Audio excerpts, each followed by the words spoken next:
One other thing, I have never, not once, put lipstick on a pig, or a pit bull, or myself. Rudy Giuliani, that's one for you. I mean,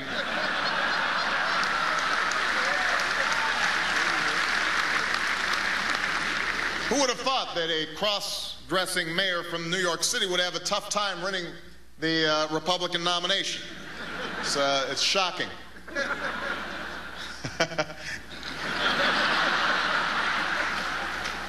That was a tough primary you had there, John.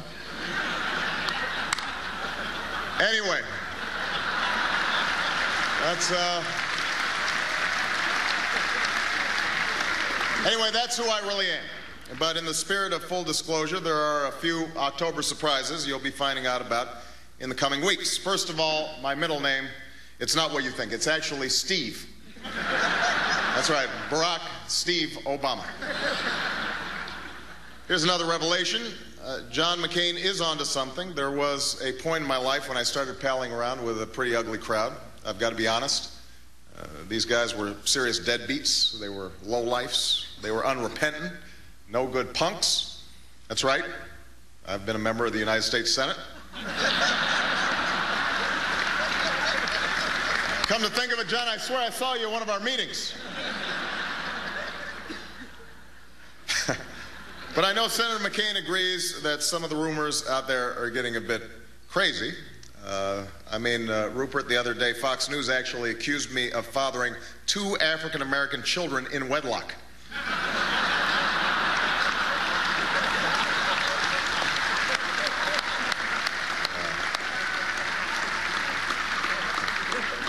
By the way, John, I'm just curious, is Fox News included in the media? Because I'm always hearing about this love. Just curious.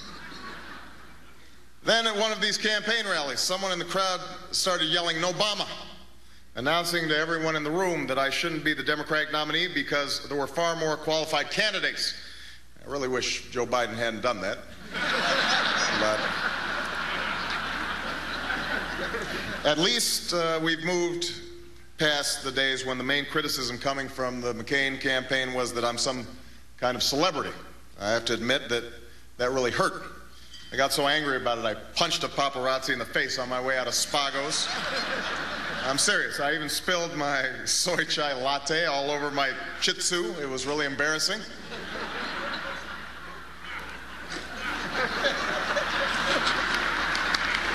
But in all seriousness, I'm so glad that I could make it tonight, and I'm honored to be among such wonderful public servants.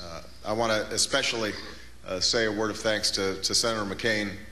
We are in the midst of a tough battle right now, and American politics at the presidential level is always tough. But I've said before, and I think it bears repeating, that there are very few of us who have served this country with the same dedication and honor and distinction as Senator McCain, and I'm glad to be sharing the stage with him tonight as I am during the course of this nomination.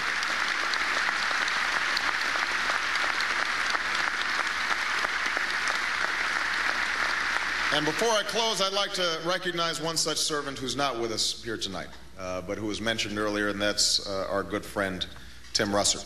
I know that Luke and Maureen are here, and I know that Tim enjoyed these dinners very much, and I also know how much he would have enjoyed covering this election.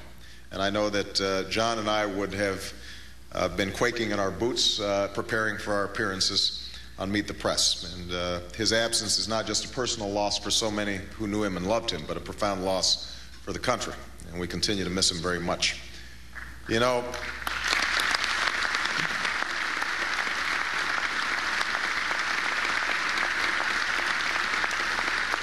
the fact that each October, in the closing weeks of a hard-fought campaign, people of all political persuasions can come to this dinner and share a meal and honor the work of this foundation underscores the reality that no matter what differences or divisions or arguments we're having right now, we ultimately belong to something bigger and more lasting than a political party.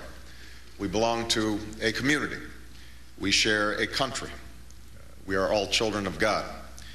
And in this country, there are millions of fellow citizens our brothers and sisters who need us very much, especially now.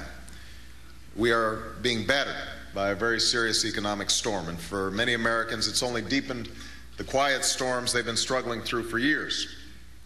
Beyond the walls of this hotel, on the streets of one of the greatest cities in the wealthiest nation on earth, there are men and women and children who've fallen on hard times and hard luck, who can't find work or even a job that pays enough to keep a roof over their heads. And some are hanging on just by a thread. Scripture says God creates us for works of service. We are blessed to have so many organizations like this one and the Catholic diocese that perform these acts of God every day. But each of us also have that responsibility. Each of us has that obligation, especially now.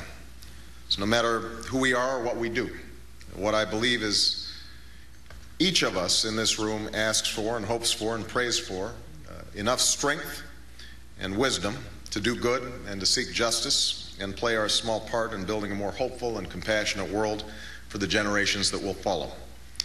Before Al Smith was a candidate who made history, he was a man who made a difference, a man who fought for many years to give Americans nothing more than a fair shake and a chance to succeed. And he touched the lives of hundreds of thousands, of millions as a result. Simply put, he helped people. And that's a distinction we can all aspire to, and we can all achieve, young or old, rich or poor, Democrat or Republican or independent. And I have no doubt that if we come together at this moment of crisis with this goal in mind, America will meet this challenge and weather this storm, and in the words of Al Smith, walk once more in eternal sunshine. Thank you so much, everybody. God bless you. What you just saw there was Senator Barack Obama addressing the Al Smith dinner, the Alfred E. Smith Memorial Dinner.